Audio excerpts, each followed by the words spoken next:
Howdy folks, it's Alternative and welcome back to Microsoft Flight Simulator 2020. And today we're going to do another discovery flight, just a short little flight before we get back into the much larger bush trips. Those are a dedication, but these fun little flights, no airports or anything. You just take off in a predetermined area with a predetermined airplane in predetermined weather and just fly around.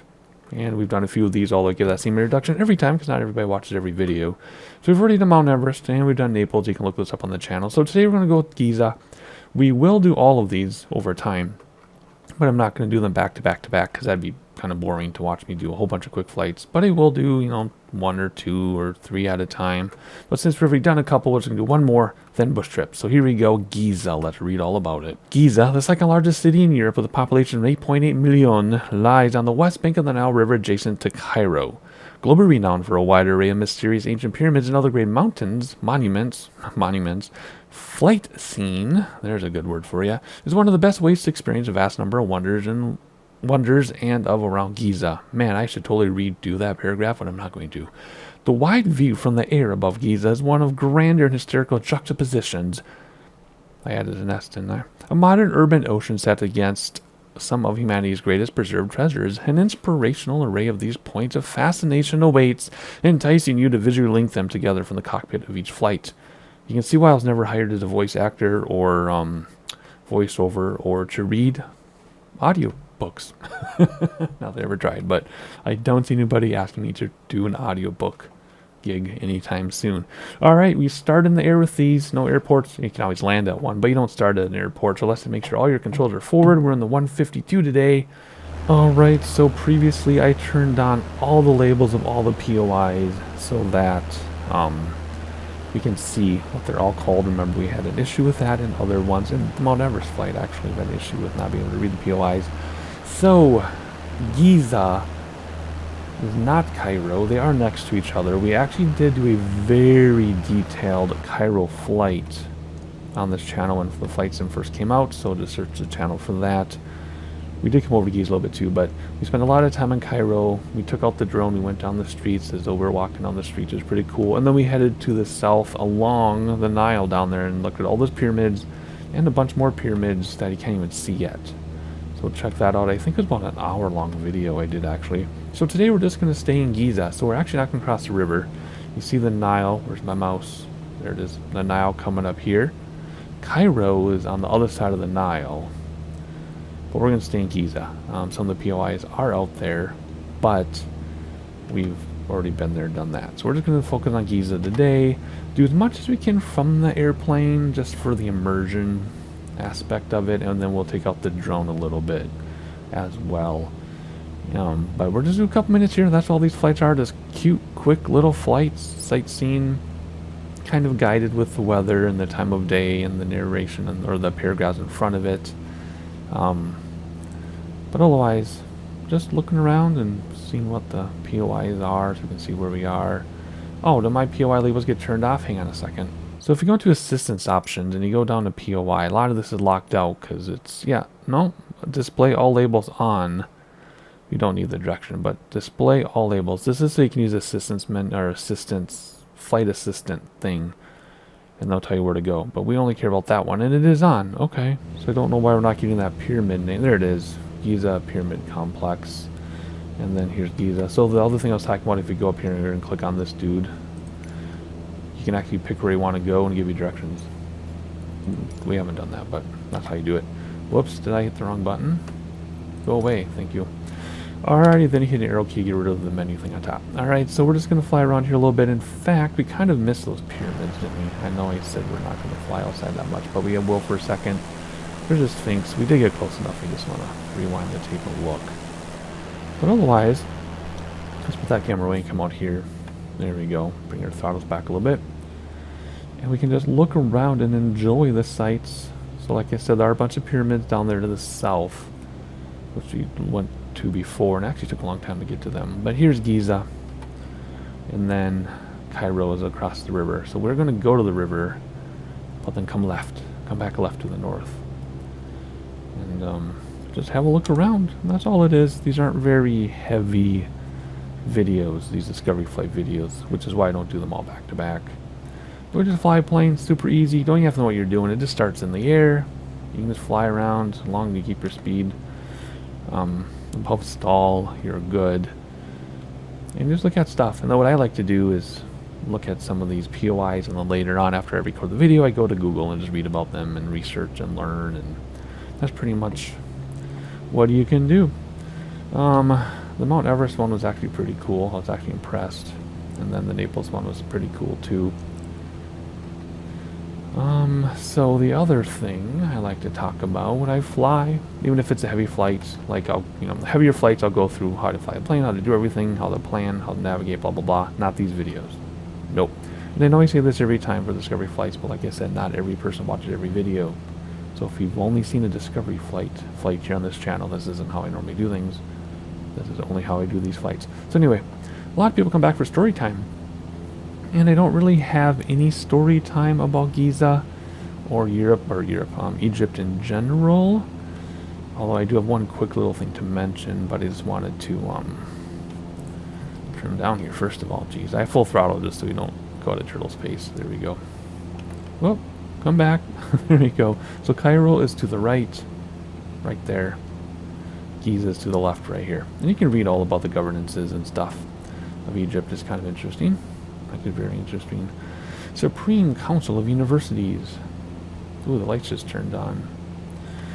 So my only really story about Egypt is my wife was a directing tutor at a college and had a student who eventually became a friend.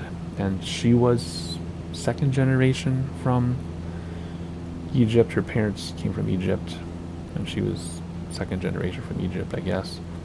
And it was interesting. We visited her a few times and ate genuine, authentic Egyptian food, as authentic as it can be, considering her parents, who were first generation, cooked. So that was really cool. I actually told a more detailed version of that story in an earlier video, which I was going to repeat, but for their privacy, I won't. Oh, look at the water, or the sunken boats. I love sunken boats. It's so funny. It's so funny. So I have had, what POI is that?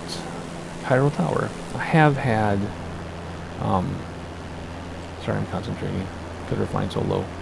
I have had authentic Egyptian food, as authentic as it can get. I've hung out with a large family from there and got a very brief sense of their culture. It was very awesome. I really enjoyed it.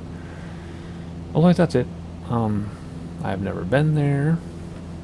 Do I even know anybody who has? I know a lot of well-traveled people, except myself. My wife is well-traveled. I don't think she's been to Egypt. I don't think my in-laws have either.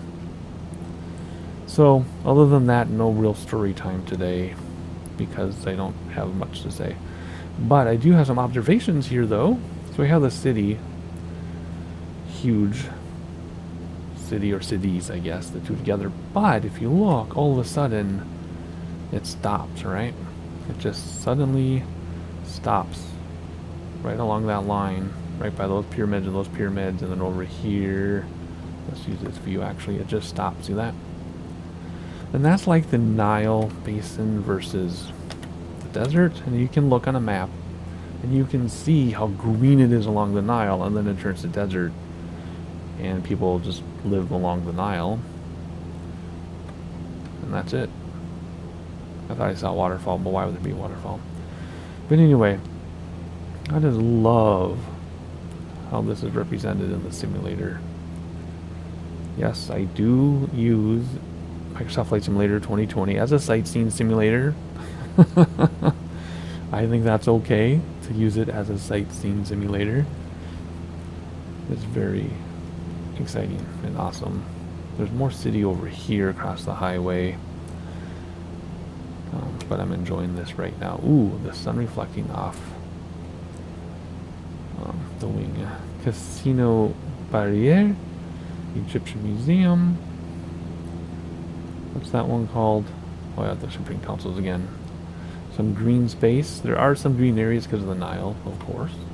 But then it does turn to desert over here. So let's head back towards the pyramids, and that's where we'll end the video. These are very short videos. They're usually under 15 minutes or so. And then you can subscribe and join us for the longer form videos where I do longer VFR, IFR with and without showing you the flight planning. I usually do GA, but sometimes we do some small jets. And the big thing right now is bush trips. We're going through all the bush trips.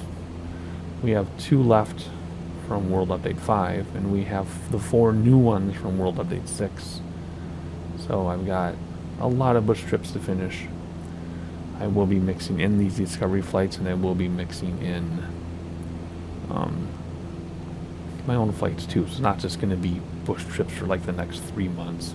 Although it seems that way, but it won't be. I didn't take out the drone, really, did I? That's okay, because the immersion from the airplane is a little more exciting than the drone. Although sometimes I will take out the drone and go down the streets and stuff, but not today. Didn't feel like it today. In the meantime, if you do have a flight request of your own, leave it in the comments below and I'll add it to my list. But otherwise, in the meantime, we have plenty of discovery flights, bush trips, and my own flights to hold us over well into 2022. Because the bush trips, even if it says they're 4 hours, takes me like 10 hours. And then with making the video, editing and uploading it and stuff. And I don't like to do flight videos every single day for you, because then they get to be too much to watch.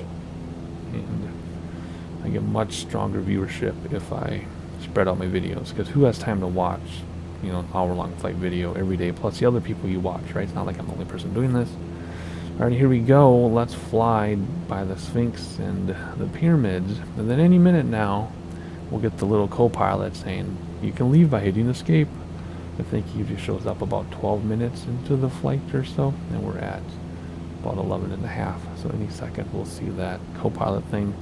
Oh, it's hard to see the Sphinx. There it is.